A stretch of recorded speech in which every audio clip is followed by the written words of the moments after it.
In the Arizona territory, a woman was a possession, a pretty thing in a gilded cage, owned by a man who owned the entire town.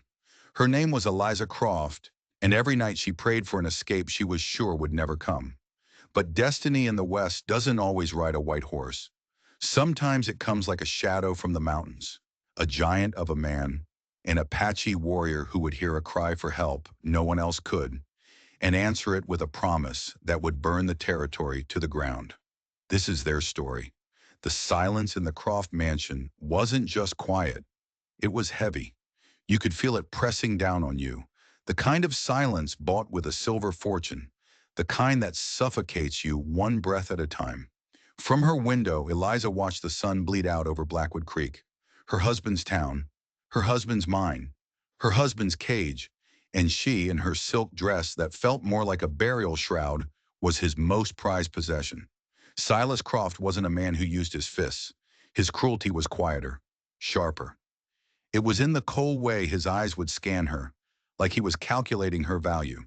It was in the way he'd pat her hand at dinner parties and say, "My dear Eliza has a tender heart, but not a head for business." He cut her off from the world so completely, she was a ghost in her own life. The townspeople, all of them in his debt, offered her brittle smiles and looked away, terrified of his shadow. Her own father had sold her to him. The match of a lifetime, he'd called it. Silas had given her everything, everything except a single moment of kindness.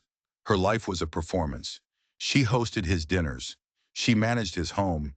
She endured the chilling, empty space in their bed, a vast continent of silence between them. But tonight, that silence felt different. It was tense, expectant. Silas was in his study with two men she'd never seen before.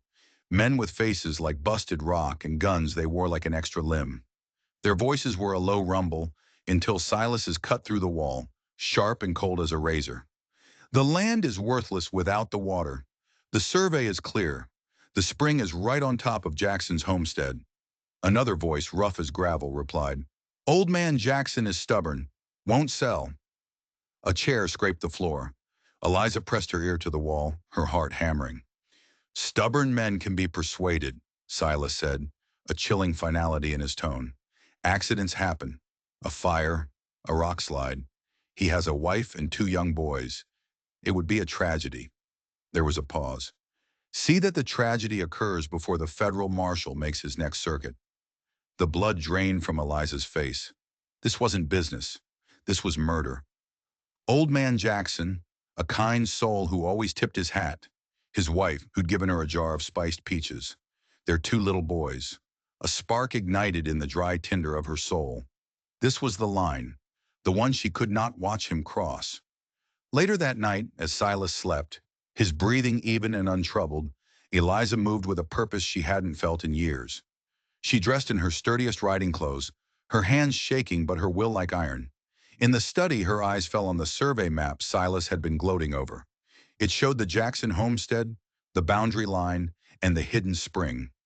On impulse, she folded it tightly and tucked it into her pocket. It was proof. She had no plan, only a primal scream for escape telling her to run. Run to the next town. Find the marshal. Tell him everything. She saddled her mare Whisper in the cold desert night. Every creak of leather sounded like a gunshot. The moon was just a sliver, and she didn't look back. To look back was to be consumed by the past. She rode east into the vast, indifferent darkness. The desert at night is a different beast entirely. Shapes twist into monsters. A distant coyote's howl sounds like a soul being torn from its body. For hours, adrenaline was a fire in her veins. She was free. The thought was so terrifying, so overwhelming, she almost laughed. But freedom has a brutal price. By dawn, the adrenaline was gone, replaced by a weariness that went bone deep. The landscape was a terrifying canvas of rock and cactus. She had assumed Chino Springs was a straight ride east, a fool's assumption. The sun rose with a vengeance, a merciless white orb. Her water was already half gone. The world shimmered. Whisper's steps grew heavy. Panic, cold and sharp, pierced her exhaustion. The open space that had promised liberation now felt like a much larger prison. By the second day, her lips were cracked. She finished the last of her water. That afternoon, Whisper collapsed, her breath coming in shuddering gasps. Eliza knelt by her head, tears cutting clean tracks through the grime on her face. "I'm sorry," she rasped. "I'm so sorry." She stayed with the horse until the end, then took the saddlebags and stumbled on alone. Her flight for justice had become a primal scramble for survival. The map was a cruel joke. She was no longer Mrs. Silas Croft. She was just a creature of thirst and fear. On the third day, she saw the mountains, their peaks like jagged teeth against the sky. She stumbled towards them, some last instinct screaming that there might be water. She was delirious, the world tilting. She tripped, her head striking a rock with a sickening thud. The last thing she saw before the darkness swallowed her whole was a pair of worn leather boots, standing just a few feet away. When she woke, the world was soft and orange. She was lying on a bed of furs, the scent of wood smoke and roasting meat in the air. A fire crackled in a stone hearth, casting shadows on the walls of a cave. Her head throbbed, but a cool, damp cloth was on her forehead. A figure sat by the fire, his back to her. He was immense. His shoulders were so broad they seemed to strain the deerskin shirt he wore. As he turned, Eliza's breath caught in her throat. He was Apache. High cheekbones, a strong jaw, long black hair tied back with a leather cord. But it was his size that was so startling. He was a giant, well over 6.5 feet tall, powerfully built. His face was unreadable, carved from stone and patience. He rose and came towards her, moving with a surprising grace. He knelt beside her, his presence overwhelming, and held out a wooden bowl of stew. "You are awake," he said. His voice was a low, quiet rumble, like stones shifting deep underground. It held no menace. "Where, where am I?" Eliza whispered. "My home. You were near death in the basin." He offered her the bowl. "Eat." She took it, her hands trembling. The stew was the most delicious thing she had ever tasted. When she was done, he handed her a cup of cool, clean water. "Thank you," she said, her voice stronger. "You saved my life." He just nodded. "My name is Caleb." "I am Eliza." She hesitated. "Eliza Mayhew." She couldn't bring herself to use her husband's name. It felt like a lie in this place of stark reality. Days bled into one another. Caleb tended to her with a quiet competence. He spoke little, but his silence was peaceful, not judging like her husband's. Her strength returned. She learned he lived alone, a man caught between worlds. He had been a scout for the army, a fact that had estranged him from his people on the San Carlos reservation. But the soldiers had never fully trusted him either, their whispers a constant reminder that he was an outsider. He had chosen solitude instead. His loneliness mirrored her own. She found herself watching him, fascinated by the gentle precision of his large hands. One evening, as a storm raged outside, the fragile dam holding back years of sorrow finally broke. She told him everything. The words poured out. The loveless marriage, Silas's cold ambition, the plot to murder the Jackson family. She wept with an abandon she had never allowed herself. When it was over, she was empty, huddled in the furs, ashamed. "I'm sorry," she whispered. "I have been a coward for so long. I ran, but I have never known love. Not from my father, not from my husband. I don't even know what it is." The cave was silent, but for the fire and the wind. Caleb looked at her, and for the first time, his stoic mask softened. His dark eyes filled with a profound, aching empathy. He moved from his place by the fire and knelt before her. He didn't touch her, but his presence was a warmth that enveloped her. The world seemed to shrink to the space between them. "Then I will give you all of mine," he said, his voice a quiet, solemn vow. His words hung in the air, more potent than the storm. It wasn't a flowery promise, but a statement of fact, solid as the stone walls around them. For the first time, Eliza felt truly seen. In the days that followed, the dynamic shifted. Rescuer and victim became partners. Caleb started to teach her. He showed her which plants were medicine, how to find water, how to read the subtle signs of the trail. He spoke of the land as a living thing to be respected, not conquered. "This mountain has a memory," he told her one afternoon. It remembers my people. It remembers the prospectors who tore at its skin, and it will remember us. She began to share parts of herself, her love of books, her memories of her mother. She discovered a strength she never knew she had. Her hands, once soft, became calloused and capable. The desert, once her enemy, was becoming her teacher. One evening, she showed him the map. She spread the creased paper on a flat rock. Caleb studied it, his large finger tracing the boundary line Silas had marked. "He is a fool," he said, his voice a low growl. "Because of the Jacksons?" Eliza asked. "Because of what is under their land." He pointed to the symbol for the spring. "This is the spring of the first grasses. It is the only water that never runs dry. My ancestors considered it sacred." His face darkened. "Silas Croft does not see a homestead or a sacred place. He sees a choke point. The man who controls this water controls all the grazing land for 50 miles. He can build an empire."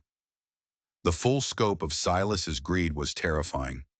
"He will not stop looking for me," Eliza said, a chill running down her spine. "He will not find you here," Caleb said with quiet confidence. But even as he said it, Eliza knew they couldn't hide forever. The Jacksons were still in danger. "We have to do something, Caleb," she said, her voice filled with a new resolve. "We can't just let him win." Caleb looked at her, his expression unreadable. To fight a man like her husband was to invite a world of pain. "To fight him is to fight the hornet in its nest," he said slowly. "You will be stung." "I have been stung my whole life," Eliza countered, her voice ringing with a strength that surprised them both. "I am tired of hiding from the pain. It's time I learned to sting back." A flicker of admiration crossed Caleb's face. He picked up a small wooden hawk he'd been carving and pressed it into her hand. "The hawk does not hide," he said. "It circles high, watches, and chooses its moment to strike. We must be like the hawk." But as he looked again at the map, his face hardened into a mask of cold fury. He turned to her, his eyes blazing with a fire she hadn't seen before. "This land," he said, his voice a low thunder. "I know it well. Years ago, a man with your husband's cold eyes made a deal with the army, a deal that forced my family from this very spring onto the reservation where they died of sickness." He looked at her, and the pieces clicked into place with horrifying clarity. "That man," Caleb finished, "was Silas Croft's father. Your husband's empire was built on the bones of my people. The fight wasn't just for the Jacksons anymore. It was for vengeance." Silas Croft paced his study like a caged wolf. For 2 days, Eliza's absence was an annoyance. On the third, when he realized the survey map was gone, annoyance curdled into cold fury. The little fool had overheard him. She had the one thing that could expose him. He summoned Sheriff Brody, a man who knew which side his bread was buttered on. "She's been gone 3 days, Silas said, his voice smooth as glass. "I'm worried sick. She was not in her right mind. I fear she's wandered into the desert." "We can form a search party at first light," Brody said. "I've already done better," Silas replied, turning to a man sitting quietly in the corner. "Sheriff, this is Jedediah Kane, the best tracker in the territory." Kane rose. He was a gaunt, leathery man with pale, predatory eyes and a thin scar cutting through his eyebrow. He was a bounty hunter, a man who hunted men for a living, and he looked at the world as if pricing it by the pound. "Mr. Kane and his men will lead the search," Silas announced. "I want you to deputize them, Sheriff. I want my wife found, whatever it takes." The last 3 words were a command. This was not a rescue. It was a retrieval. Kane found the dead mare within a day. He followed Eliza's faltering trail to the place she had collapsed. And there, beside her faint footprints, he found another set. "Big man," Kane grunted to his men, kneeling to examine the print. "Moccasins, and he was carrying her. He's taken her up into the rocks." The news reached Silas that evening. "An Apache," he snarled. The story twisted in his mind, becoming a weapon. His fragile wife hadn't just run away. She'd been abducted by a savage. A story the town would believe. A story that would justify any violence necessary to get her and the map back. High in the mountains, Caleb pointed to a distant plume of dust. "They will come," he said calmly. "What do we do?" Eliza asked, a familiar sickness coiling in her stomach. We move, he said, like the deer, not the bear. The deer leads the hunter into difficult country and vanishes. They abandoned the cave, moving deeper into the labyrinth of canyons. Caleb moved with a speed that left Eliza breathless. He taught her to walk on rock, to leave no trail, to think not like prey, but like a ghost. For days it was a deadly game of cat and mouse. From high ledges they watched the posse, a string of dark figures moving below. Cain was good, relentless. Sheriff Brody was with them, and Eliza wondered if he was a party to Silas's plan. He follows the law, Caleb said one evening, watching the flicker of their campfire. But your husband's money is a law of its own. We cannot trust him. The constant flight was grueling, but through the hardship, a profound change was occurring in Eliza. Fear no longer paralyzed her, it sharpened her senses. The bond between them deepened, forged in shared danger. He never spoke of his vow again, but it was in every action, in the way he passed her the water skin first, in the way his eyes would meet hers with a universe of understanding. He was giving her all of his love, not in words, but in the unwavering act of keeping her alive. One afternoon from a hidden perch, Caleb spent a long time watching the posse through an old spyglass. He focused on the leader, the man with the predatory stillness. Suddenly, Caleb froze. The spyglass lowered, and his face was grim. I know him, he said, his voice tight with a cold old anger. You know the tracker? Eliza whispered. His name is Jedediah Cain, Caleb said, his knuckles white on the spyglass. We were scouts together for the army. He was the one who always saw my people as animals to be hunted. There was a mission, a peaceful camp.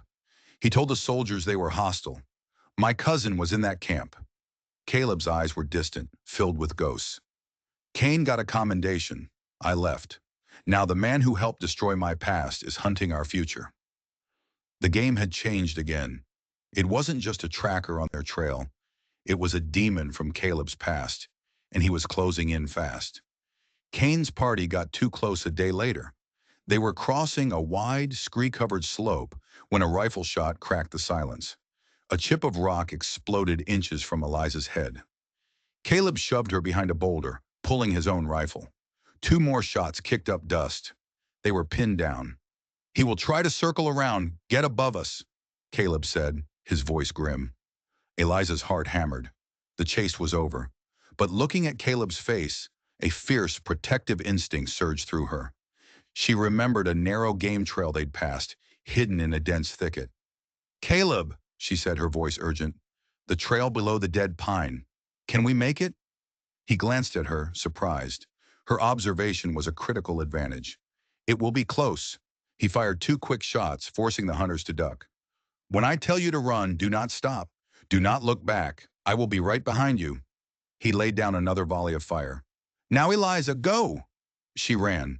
She scrambled over rocks, her lungs burning, gunshots cracking the air behind her. She plunged into the thicket, branches scratching her face. Just as she broke through, Caleb was there, grabbing her hand, pulling her deeper into the mountain's embrace. They had escaped, but it was a temporary reprieve. Cain was relentless. That night, huddled in a shallow overhang as cold rain slicked the rocks, the grim reality settled in. We can't keep running, Eliza whispered. Cain is too good. He will corner us. To go back is to walk into the wolf's den, Caleb said, cleaning his rifle. The den is where the wolf feels safest, Eliza countered, an idea forming. It's where he is most arrogant. You said it yourself, Caleb. We have to be the hawk. We have to choose our moment. He stopped and looked at her. What are you thinking? The map isn't enough. It's his word against mine. We need proof so undeniable that even a man like Sheriff Brody can't ignore it. Caleb was silent for a long moment. When your husband's father wanted to buy land from my people, he didn't meet in town. He used an old prospector's cabin north of the canyon. A neutral place. Your husband may still use it. Do you know where it is? I know the place, he confirmed. It was a reckless gamble. They would have to double back, circling around Cain's posse. It meant moving faster, taking more risks. But it was their only chance. They traveled by night, Caleb's instincts a flawless compass.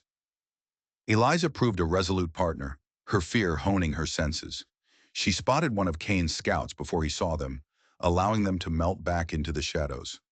They reached the cabin just before dawn on the third day. It was nestled in a small box canyon. A thin trail of smoke curled from its chimney. Someone was there. They crept closer, perching on the ridge overlooking the shack. Two horses were tied outside. A few minutes later, the door opened. It was the two hard-faced men from Silas's study. The clear morning air carried their voices up to the ridge. "Croft is getting impatient," one of them said. "Wants it done tonight. The fire has to look like an accident." "What about the woman and the boys?" the other asked. The first man spat. "No witnesses. That's the order." They mounted their horses and rode off toward the Jackson homestead. Eliza felt a wave of nausea. It was happening. Tonight. She looked at Caleb, her eyes wide with horror. "We have to stop them," she breathed. "We will," he said, his voice a dangerous rumble. "But first, the proof." They waited until the riders were gone, then descended to the cabin. The door was unlocked. The inside was sparse. A table, two chairs, a cot. They searched with frantic haste. Nothing. Despair began to creep in. Eliza leaned against the rickety table. It wobbled and one leg scraped a floorboard, which shifted slightly. Her head snapped up. "Caleb!" He was beside her in an instant. Together they lifted the table. The floorboard was loose. Caleb used his knife to pry it up. Beneath it was a small, hollowed-out space, and inside was a tin box. With trembling fingers, Eliza opened it. It was filled with papers. Deeds to land. A geological survey confirming the spring's value. And at the very bottom, a letter. It was written in Silas's elegant, precise hand. It laid out the entire plan. The accidental fire, the elimination of the Jackson family, the final payment. He had even been arrogant enough to sign it. But that wasn't all. Underneath the letter was a ledger. Pages and pages of names and numbers. Payments. Bribes. A list of every man in the territory on Silas Croft's payroll. And near the top of the list, with a recurring monthly payment, was a name that made Eliza's blood run cold. Sheriff Brody.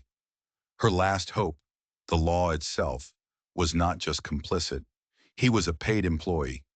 They were utterly and completely alone. The weight of the tin box felt like a tombstone. Caleb saw the despair on her face as she pointed to Brody's name. His jaw tightened. "We do this ourselves," he said, his voice hard as granite. "We find those men at the homestead. We end this." Eliza shook her head, a new fire in her eyes. "No. If we kill them, we become them. Silas has to be brought down by the law he bought, even if we have to force the law's hand." Her plan was no longer a desperate plea. It was a threat. She wouldn't be asking Sheriff Brody for help. She would be blackmailing him into doing his job. The ride to the Jackson homestead was a punishing race against the setting sun. They arrived at the ridge overlooking the small cabin as the sky turned a deep, bruised purple. A single lamp glowed in the window, a beacon of life in the encroaching darkness. There was no sign of the hired guns. "We are ahead of them," Caleb said, dismounting in a stand of pines, "but not by much." They needed help, and there was only one man with a badge, corrupt or not. "I'll go," Eliza said immediately. "They're hunting for you and a woman. A single woman alone might slip into town unnoticed after dark. You need to stay here. You are the Jacksons' only chance if those men arrive before I get back." He looked at her, the thought of her walking back into that town clearly agonizing. But he couldn't dispute her logic. He placed a hand on her shoulder, his palm conveying a silent torrent of fear and trust. "Be careful, Eliza." She slipped away into the darkness, leaving Caleb to melt into the shadows, a silent giant guardian watching over the family below. She skirted the main road, moving like a wraith. The town was quiet when she reached its outskirts. Lamplight spilled from the saloon. She pulled her bonnet low, her trail-stained dress making her look like any other weary traveler. She kept to the alleyways, her destination the small building with the sign, Sheriff. A light was on. Taking a deep breath, she pushed the door open. Sheriff Brody was at his desk. He looked up, his eyes widening in disbelief.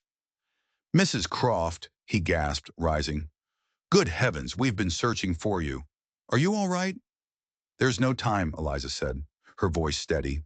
She walked to his desk, placed the tin box on it, and opened the lid. My husband isn't trying to rescue me. He is trying to silence me. And tonight, he intends to have the entire Jackson family murdered. Brody stared at her, then at the box. He picked up the letter from Silas, his brow furrowing as he read. The color drained from his face. For years he had walked a fine line, telling himself it was the price of order. But this was pure evil. He sank back into his chair, the letter trembling. I knew he was a hard man, he rasped, but I never thought. His men are on their way to the homestead now, Eliza pressed. They plan to kill them all. The boys, too. That was the final blow. But Eliza wasn't finished. She reached back into the box and pulled out the ledger.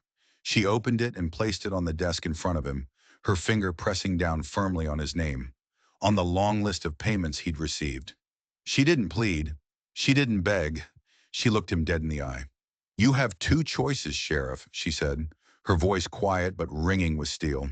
You can be Silas Croft's accomplice, and I will personally see that this ledger is delivered to the federal marshal. Your name will be on the warrant right next to his. Or you can be the man who finally did his job and brought Silas Croft to justice. Your career and your freedom depend on what you do in the next 5 minutes. Brody stared at his name, then at the cold resolve in her eyes. This wasn't a woman asking for help. This was a woman holding his life in her hands. The choice wasn't about his soul anymore. It was about his neck. A flicker of the man he used to be rekindled in his eyes, ignited by pure self-preservation. He stood up, his spine straightening. The law had been corrupted for too long, and he was about to be caught in the gears. Where are they now? He asked, his voice firm. I don't know, but they're coming tonight. Brody strapped on his gun belt. He grabbed a shotgun from the rack. He looked at Eliza, his expression a mixture of shame and resolve. It seems you've saved me a trip, ma'am, and maybe saved me from the gallows too. He deputized the town blacksmith, a burly man named Peterson, who feared no one. As they prepared to ride, the saloon doors swung open, and Jedediah Kane swaggered in. Sheriff, Kane said with a smirk, just coming to tell you my boys found tracks. The big Apache and the lady are holed up near the old mission. His eyes fell on Eliza, and his smirk vanished, replaced by a cold, predatory gleam. His gaze flickered to the tin box. Well, well, he drawled, his hand drifting toward his pistol. Mr. Croft will be mighty pleased. There's a big bonus. She's not going anywhere, Kane, Brody said, leveling the shotgun at his chest. And neither are you. You're under arrest for conspiracy to commit murder. Kane's eyes narrowed. You're making a big mistake, old man. No, Sheriff Brody replied, his voice ringing with newfound authority. My mistake was letting men like Silas Croft run this town. That ends tonight. Brody's plan was audacious. A direct assault on the homestead was too risky.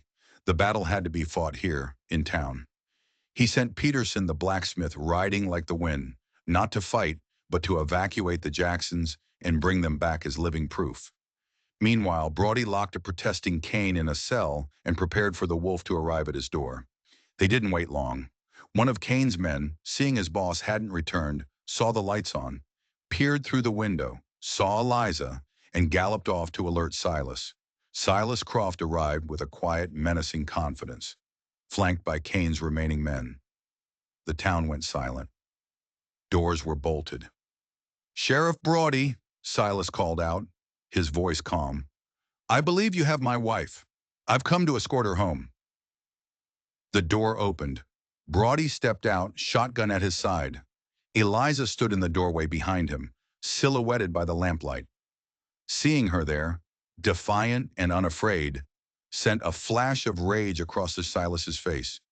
She's a material witness to your conspiracy to murder the Jackson family, Brody said. A cold smile touched Silas's lips. An absurd accusation. My wife has been unwell. Now hand her over. As if on cue, a wagon rattled into the main street. It was Peterson. In the back were Mrs. Jackson and her two young boys. Mr. Jackson sat beside the blacksmith, a rifle across his knees. They were safe. The sight of them alive, staring at him, was the first crack in Silas's armor. A murmur rippled through the town as people peeked from their windows. "It's over, Silas," Eliza said, her voice ringing out. She stepped forward, holding the tin box. "I have your letter, the one ordering these men to burn the Jacksons in their home." She held up the document. "It's all here. Your greed, your hate, your signature." Silas's face contorted into a mask of pure fury. His world was crumbling, brought down by the woman he'd dismissed. "She's lying," he shrieked. "A hysterical woman and a corrupt sheriff. Kill them. Kill them all. I'll pay you double." But his men hesitated. The odds had changed. It was one thing to ambush a sleeping family, another to start a war in the middle of town. From the darkness of a nearby rooftop, a voice spoke, low and powerful, like shifting rock. "The killing ends now." Every head turned. There, outlined against the stars, stood Caleb, a terrifying, avenging spirit risen from the mountains, his rifle held ready. His presence tipped the scales completely. He was the ghost they'd been hunting, and his sudden appearance shattered the hired gun's courage. One of them lowered his rifle. "This ain't what we signed on for." Another melted into the shadows. Only Silas and one loyal gunman remained. Enraged, cornered, Silas pulled a derringer from his coat, aiming it at Eliza. "You worthless creature," he screamed. "You ruined everything." He never fired. Two shots rang out almost as one. The first was from Brody's shotgun, a deafening roar that sent the last gunman staggering. The other was a sharp crack from the rooftop. Silas cried out, dropping the derringer as Caleb's bullet tore through his shoulder, shattering the bone and his last vestige of power. He collapsed in the dust, a broken, whining creature. Silence descended on Blackwood Creek. The reckoning was over. In the weeks that followed, the town was transformed. With the evidence from the tin box, Silas Croft was sentenced to life in the territorial prison. Eliza, reclaiming her maiden name, sold the house and used the money to secure the Jacksons' future and to set up a small school for the town's children. She had found her purpose, not as a possession, but as a pillar of a community built on justice, not fear.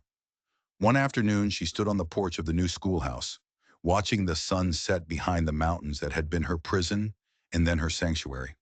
A large figure detached itself from the shadows and walked towards her. It was Caleb. He didn't belong in the town, but he hadn't returned to his solitude either. He stayed on the outskirts, a quiet, watchful presence. He stopped a few feet from her, holding a newly carved wooden figure. It was a woman, her face tilted toward the sun, her expression one of strength and peace. He held it out to her. "For you," he said. Eliza took it, her fingers brushing his. The warmth, the strength, the quiet love in his touch was more real than anything she had ever known. She looked from the carving to his face, at the deep, kind eyes that had seen her at her worst and shown her how to be her best. "You gave me your love, Caleb," she said softly, "and it taught me how to love myself." He simply nodded, a rare, small smile touching his lips. He hadn't given her a life of ease. He had given her something far more valuable: the freedom to be herself, the strength to fight for what was right, and a love as vast and enduring as the mountains themselves. Together they stood in the fading light, two outcasts who had found their home not in a place, but in each other. This story is a powerful reminder that true strength isn't found in wealth or power, but in the courage to stand against injustice. It shows us that true love isn't about possession, but about liberation. The Old West is full of forgotten tales like this one, tales of unlikely heroes whose quiet acts of defiance changed the world.